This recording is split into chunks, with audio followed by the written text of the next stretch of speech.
Hello students, today's our topic is importance and scope of natural resources. So this is last topic of our unit first, resources. Okay, let's see importance of natural resources. So firstly, natural resources are essential to civilization as we know it and are the basis for economy and survival. Resources such as bauxite, iron, and copper form the basis of everyday items, while water, soil, and salt are required for life. It is humanity duty to protect and conserve natural resources. Okay, this is the first importance of natural resources. So आपण या चॅप्टरच्या स्टार्टिंगलाच बघितलं की natural resources म्हणजे काय, त्याचे वेगवेगळे क्लासिफिकेशन्स बघितले. Okay, then त्याचा यूज काय आहे किंवा ते एक्झॉस्टेबल आहेत की इनएक्झॉस्टेबल आहेत. ओके, सो जे पण नॅचरल रिसोर्सेस आहे किंवा जे रॉ मटेरियल आहे आपल्याला नेचरकडून मिळणारं, तर ते ह्युमन बिईंग त्याच्या सर्वाईव्हसाठी यूज करतो. त्याचा लाईक वॉटर असेल, सॉईल आणि जे पण माणसाला गरजेचे असणारे ज्या पण गरजा आहेत तर तो नेचरकडून किंवा आपलं जे ऑल एन्व्हायरमेंट आहे किंवा इकोसिस्टम आहे तर त्याकडून तो पुरवून घेत असतो. Okay, then resources are important for the development of any country. For example, fossil fuels are essential to generate energy. Mineral resources are important for industrial development. So हे जे पण रिसोर्सेस आहे तर त्याचा आपण आपली कंट्री असेल किंवा आपला जो रिजन असेल तर त्याला आपण डेव्हलप करण्यासाठी त्याचा यूज करतो. फॉर एक्झाम्पल सांगितलं की फॉसिल फ्युएल्स असतील किंवा त्या थ्रू आपण जी एनर्जी जनरेट करणारे किंवा मिनरल रिसोर्सेस असतील त्या थ्रू मिळणारे. ओके, तर त्यापासून आपण इंडस्ट्रीयल जो एरिया आहे तर किंवा जे आपण इंडस्ट्रीज असतील इकॉनॉमिक डेव्हलपमेंटसाठी आपण त्याचा यूज करू शकतो.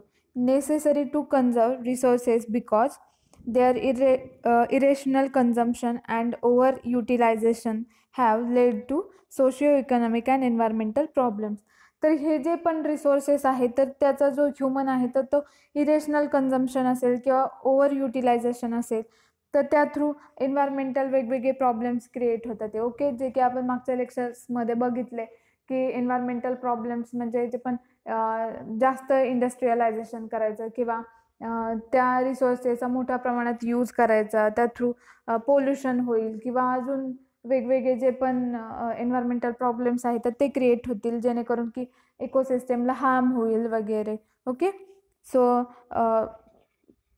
इरेशनल कन्झम्पशन असेल किंवा ओव्हर युटिलायझेशन असेल त्या थ्रू एन्व्हायरमेंटल प्रॉब्लेम्स किंवा सोशिओ इकॉनॉमिक जे पण प्रॉब्लेम्स आहेत ते क्रिएट्स होतील. Then it takes millions of year for the formation of natural resources.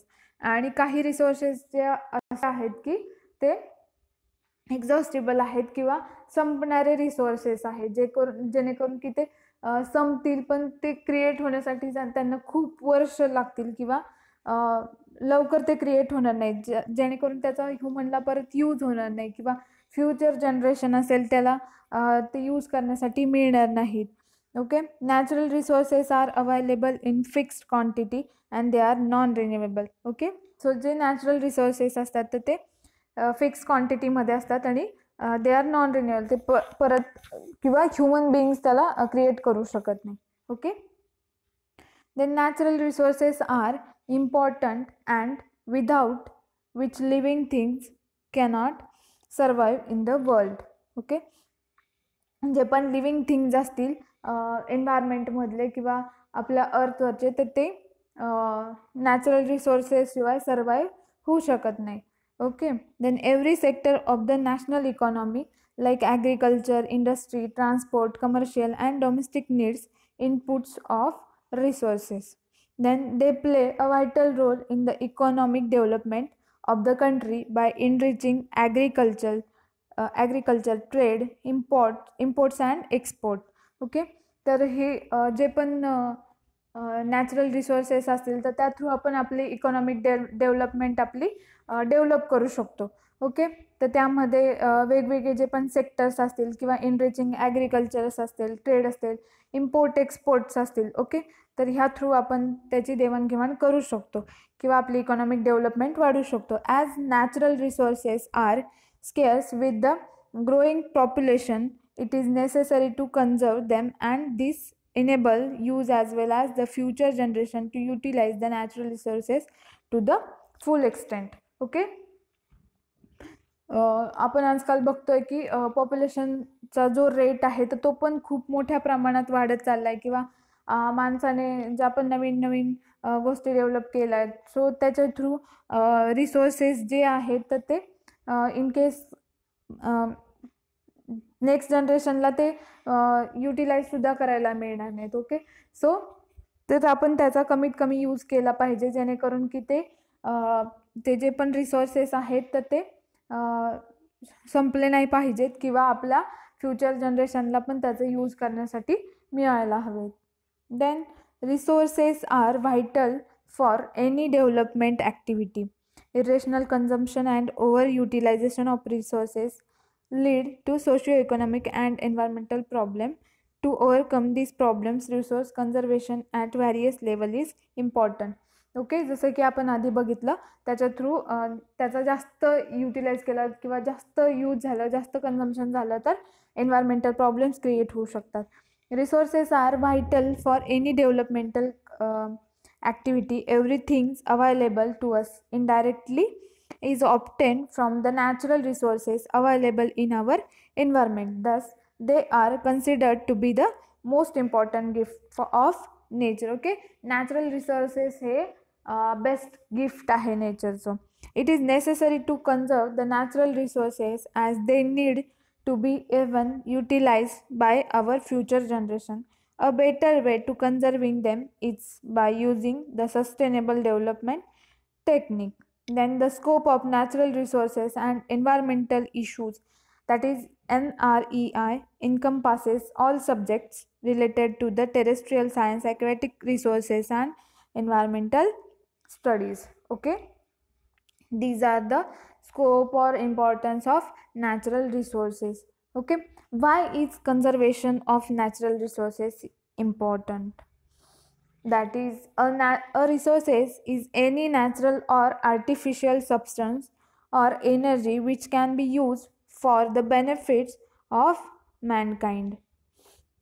Natural resources are those which exist in the environmental naturally, that is, they are not created by humans. They are soil, water, sunlight, the wind, plants, coals. Okay, so जे पण natural किंवा artificial substances असतील किंवा energy असतील तर त्या through माणसाला खूप सारे बेनिफिट्स आहे किंवा माणूस त्या थ्रू वेगवेगळी डेव्हलपमेंट करतोय ह्युमन. तर जे पण नॅचरल रिसोर्सेस आहे किंवा जे आपल्याला एन्व्हायरमेंटकडून मिळणारं जे पण मटेरियल असेल तर ते ह्युमन्स क्रिएट करू शकत नाही आहे. लाईक त्यांनी सांगितलं एक्झाम्पल, सॉईल असेल, वॉटर असेल, सनलाईट किंवा विंड असेल, प्लांट, कोल्स. तर हे जे सोर्सेस आहेत तर ते ह्युमन्स क्रिएट करू शकत नाही. सो त्यामुळे आपल्याला त्याचं कन्झर्वेशन करणं खूप इम्पॉर्टंट आहे. Then natural resources are classified further into exhaustible and inexhaustible resources. Exhaustible resources are those which are limited and will be exhausted with continuous uses, for example coal, natural gas, etc. Whereas inexhaustible resources are those which cannot be depleted by human consumption, for example wind power and water power. जसं की आपण बघितलं की natural रिसोर्सेसचे पण वेगवेगळे classification आहेत. तर mostly एक्झॉस्टिबल resources असतील आणि इनएक्झॉस्टिबल रिसोर्सेस. एक्झॉस्टिबल मीन्स तर ते जे रिसोर्सेस आहेत तर ते कधीही संपू शकतात इन फ्युचर. बट इनएक्झॉस्टिबल रिसोर्सेस जे आहेत तर ते कधीही न संपणारे आहेत किंवा ते आपल्याला डायरेक्टली नेचरकडून अवेलेबल होतात. लाईक वॉटर पॉवर असेल किंवा विंड पॉवर असेल. Okay, these are inexhaustible resources. And exhaustible resources means जे पण कोल्स असतील, नॅचरल गॅस असतील, जे क्रिएट होण्यासाठी खूप वर्षानुवर्ष जायला लागतात. ओके, सो दॅट्स वाय आपल्याला रिसोर्सेस जे आहे तर त्याचं कन्झर्वेशन करणं गरजेचं आहे. Then need for conservation of natural resources. As the population of the world is increasing at an alarming rate, the consumption of natural resources is also increasing. Hence, these resources should be conserved to maintain ecological balance and save them for future generation. The proper management of resources to prevent its destruction or exploitation is called conservation. तर जे पण resources असतील, natural resources असतील, एक्झॉस्टिबल और इनएक्झॉस्टिबल resources जे पण असतील, तर पॉप्युलेशन जसं जसं इन्क्रीज होत जात आहे तसं तसं कन्झम्पशन आहे जे नॅचरल रिसोर्सेसचं, तर त्याचा रेट इन्क्रीज होत चालला आहे. तर आपल्याला दोन्हीचा पण इकॉलॉजिकल बॅलन्स ठेवायला हवा. सो त्याचं प्रॉपर मॅनेजमेंट करणं गरजेचं आहे. Okay, that is conservation. Nature provides us with all the essential for our daily needs. Due to overpopulation and human negligence, we started to overexploit our resources.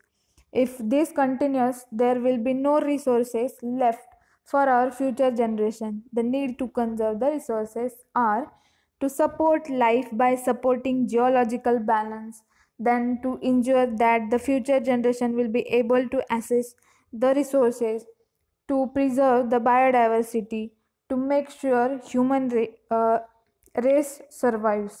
Okay, means जे पण resources आहे, natural resources, तर ते human त्याचा खूप मोठ्या प्रमाणात त्याचं युटिलाइज करतोय किंवा कन्झम्पशन करतोय त्या थ्रू. तर ते जे रिसोर्सेस आहेत तर ते एक्झॉस्ट होत चाललेत किंवा जे पण एक्झॉस्टिबल रिसोर्सेस आहे ते संपत चाललेत. ओके, जे की लवकर लवकर क्रिएट होऊ शकत नाही, जेणेकरून की ते आत्ताची जी जनरेशन आहे तिला पण, नेक्स्ट जनरेशन आहे त्याला पण त्याचा यूज करता येणार नाही किंवा ते क्रिएट होण्यासाठी खूप वर्ष जावे लागतात. सो त्यासाठी आपल्याला नॅचरल रिसोर्सेस जे आहे तर त्याचं कन्झर्वेशन करणं गरजेचं आहे. तर त्याचबरोबर आपल्याला टू प्रिझर्व द बायोडायव्हर्सिटी, जी आपली बायोडायव्हर्सिटी आहे तर तिचं पण कन्झर्वेशन करणं गरजेचं आहे. किंवा जे पण रेअर स्पेसिस ज्या असतील ज्या की संपत चालल्यात, तर ह्याचबरोबर त्या गोष्टींचे सुद्धा कन्झर्वेशन करणं खूप गरजेचं आहे, जेणेकरून की support life bye supporting ecological balance, जेणेकरून की जो पण एन्व्हायरमेंटमधला असणारा इकॉलॉजिकल बॅलन्स आहे तर तो मेंटेन झाला पाहिजे. Okay, thank you. So this is the importance and scope of natural resources. Okay, so our unit first, resources chapter, is completed. Firstly we will discussing definition of resources, then classification of resources, that is natural and artificial resources. Then second बघितलेला material and energy resources. Then biotic and biological or abiotic and non-biological resources. त्यानंतर non renewable, potential renewable and perpetual resources, basis of its renewability. Okay, then man's interaction with natural resources as resource base, and then as wasting and cultural significance of natural resources. And last topic, our importance and scope of natural resources. Okay, thank you.